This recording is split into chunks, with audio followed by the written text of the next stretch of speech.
Assalamualaikum warahmatullahi wabarakatuh. Perkenalkan, nama saya Sinta dengan NIM 1904010194, program studi ekonomi syariah 5G. Di sini saya akan membuat video untuk memenuhi salah satu tugas UTS mata kuliah manajemen proyek dan analisis investasi. Materi yang pertama yaitu definisi manajemen proyek. Proyek manajemen atau manajemen proyek merupakan disiplin ilmu yang berfokus pada perencanaan, pengelolaan, dan pengorganisasian untuk dapat mencapai tujuan atau objektif dari proyek. Istilah proyek di sini adalah kegiatan yang sifatnya sementara dan telah ditentukan waktu awal hingga akhir proses pengerjaannya. Adapun 4 bidang manajemen proyek. Yang pertama, proyek konstruksi, yang kedua, proyek manufaktur, yang ketiga, proyek penelitian, yang keempat, proyek padat modal. Fungsi organisasi dalam proyek. Organisasi proyek adalah sebagai sarana dalam pencapaian tujuan dengan mengatur dan mengorganisasi sumber daya tenaga kerja, material peralatan, dan modal secara efektif dan efisien dengan menerapkan sistem manajemen sesuai kebutuhan proyek.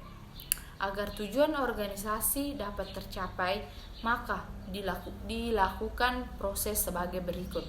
Yang pertama, identifikasi dan pembagian kegiatan. Kedua, pengelompokan penanggung jawab kegiatan. Yang ketiga, penentuan wewenang dan tanggung jawab.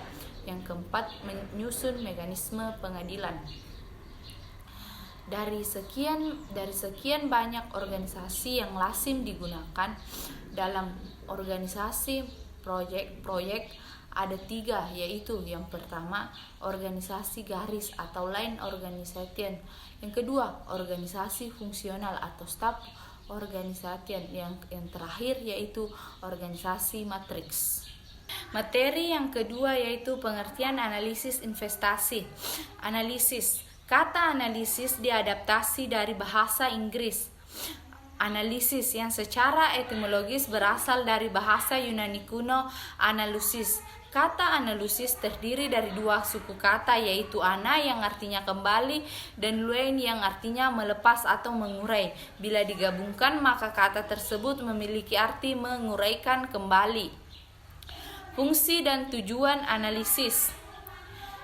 Fungsi dan tujuan analisis yaitu mengumpulkan sejumlah data yang diperoleh dari lingkungan tertentu, menentukan sasaran yang diperoleh secara spesifik, memilih metode alternatif untuk memecahkan masalah, dan menentukan metode di antara yang terbaik untuk memperoleh rancangan yang tepat guna sesuai dengan kebutuhan. Selanjutnya, jenis-jenis analisis. Yang pertama, analisis logika, dan yang kedua, analisis realis. Selanjutnya, investasi. Investasi adalah suatu istilah dengan beberapa pengertian yang berhubungan dengan keuangan dan ekonomi. Istilah tersebut berkaitan dengan akumulasi suatu bentuk aktiva dengan suatu harapan mendapatkan keuntungan di masa depan. Fungsi investasi. Fungsi investasi yaitu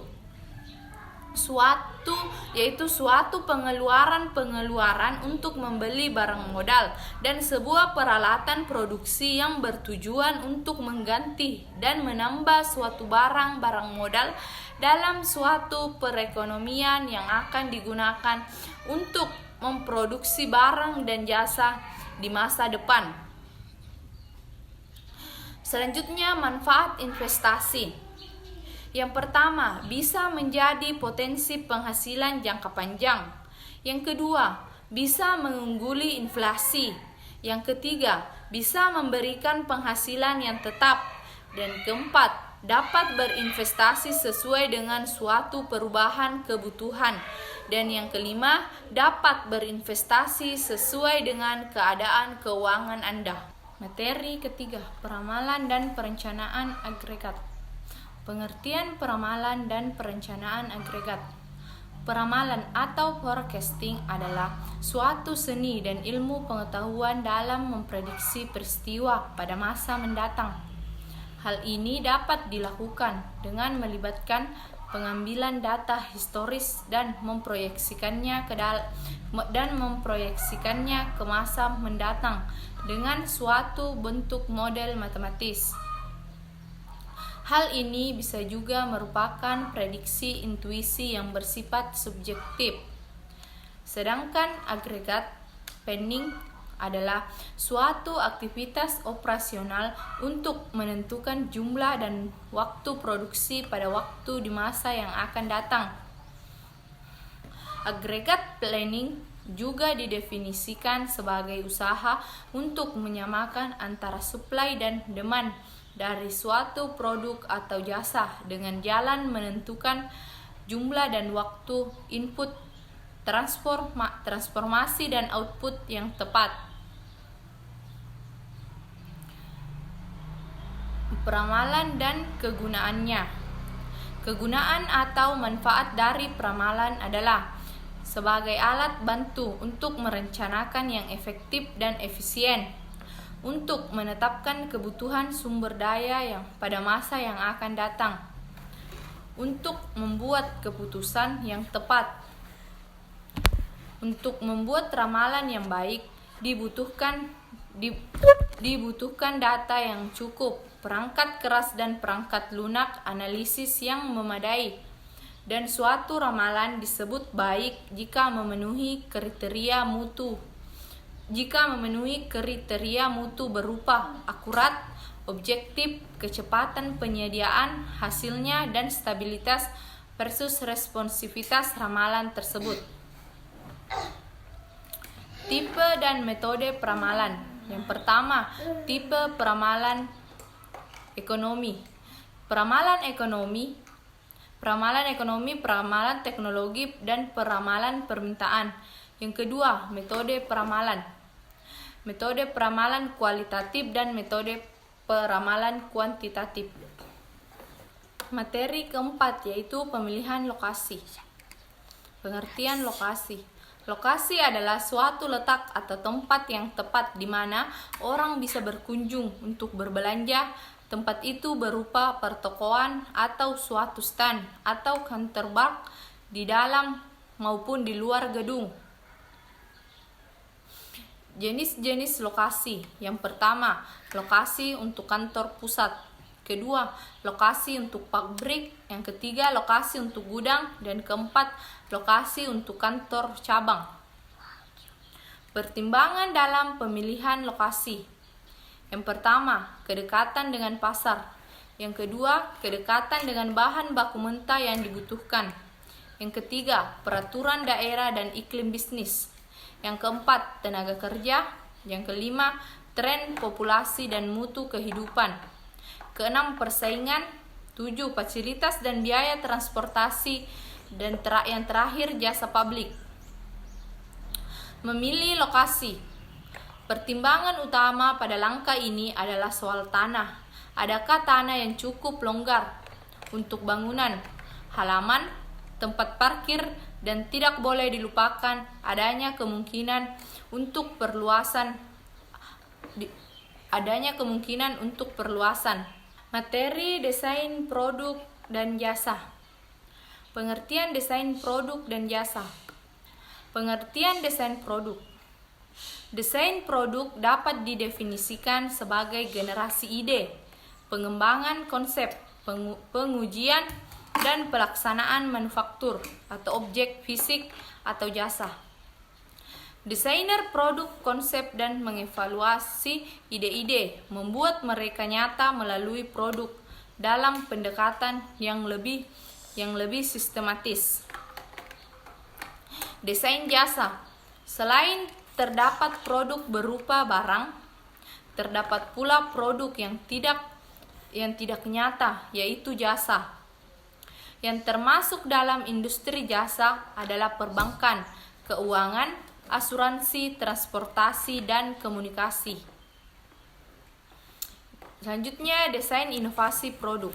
Secara umum, inovasi produk memiliki arti sebagai suatu kemajuan fungsional dari suatu yang bisa membuat produk tersebut lebih baik dibandingkan dengan produk pesaing. Strategi desain produk dan jasa. Yang pertama, strategi produk. Strategi produk dengan keunggulan bersaing. Strategi produk disusun dengan melakukan seleksi atas keinginan pelanggan, baik pelanggan tingkat lokal, regional maupun tingkat dunia yang sesuai dengan acuan patokan atau benchmarking yang diterapkan perusahaan. Yang kedua, strategi jasa. Strategi jasa menentukan bisnis apa yang Anda terjuni. Strategi jasa ini memberikan pengarahan untuk merancang produk, sistem pelayanan, dan pengukuran. Perbedaan produk barang dan jasa. Dalam hal ini, manajemen operasi harus berjuang dengan masalah-masalah yang mungkin tidak ada bagi manajer dalam pengaturan produksi. Daur hidup produk. Konsep daur hidup produk dapat dibagi menjadi beberapa tahap menurut karakteristik waktu, yaitu sebagai berikut. Yang pertama, waktu pengenalan produk. Yang kedua, waktu pertumbuhan produk. Yang ketiga, waktu kematangan atau kejenuhan produk. Yang keempat, waktu penurunan produk. Materi selanjutnya yaitu kapasitas produksi. Perencanaan kapasitas. Yang pertama, pengertian perencanaan kapasitas. Perencanaan kapasitas merupakan salah satu hal yang sangat penting dalam dunia industri manufaktur.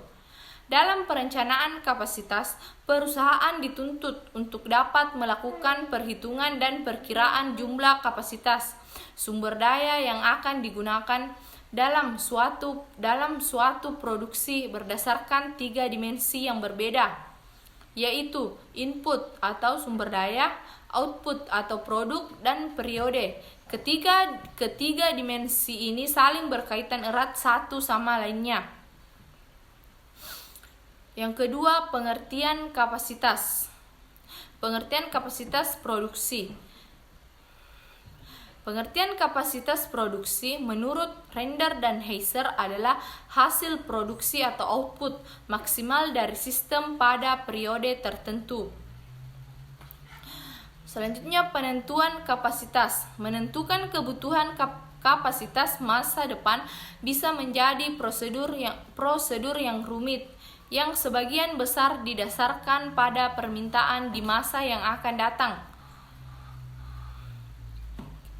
Penentuan kapasitas biasanya membutuhkan 2 tahap, yaitu tahap pertama, permintaan masa depan diramalkan dengan model tradisional. Tahap kedua, yaitu peramalan ini digunakan untuk menentukan kebutuhan kapasitas serta meningkatkan ukuran untuk setiap penambahan kapasitas. Tujuan perencanaan kapasitas. Tujuan dari perencanaan kapasitas produksi yaitu: yang pertama, meramalkan permintaan produksi yang ditanyakan dalam jumlah produk sebagai fungsi dari waktu. Yang kedua, menetapkan jumlah saat pemesanan bahan baku serta komponen secara ekonomis dan terpadu. Yang ketiga, menetapkan keseimbangan antara kebutuhan produksi, teknik pemenuhan pesanan serta memonitor tingkat persediaan produk. Jadi setiap saat membandingkan dengan rencana persediaan dan melakukan revisi atas rencana produksi yang ditentukan. Yang keempat, membuat jadwal produksi. penugasan pembebanan mesin dan tenaga kerja yang terperinci sesuai dengan ketersediaan kapasitas dan fluktuasi permintaan pada suatu periode tertentu.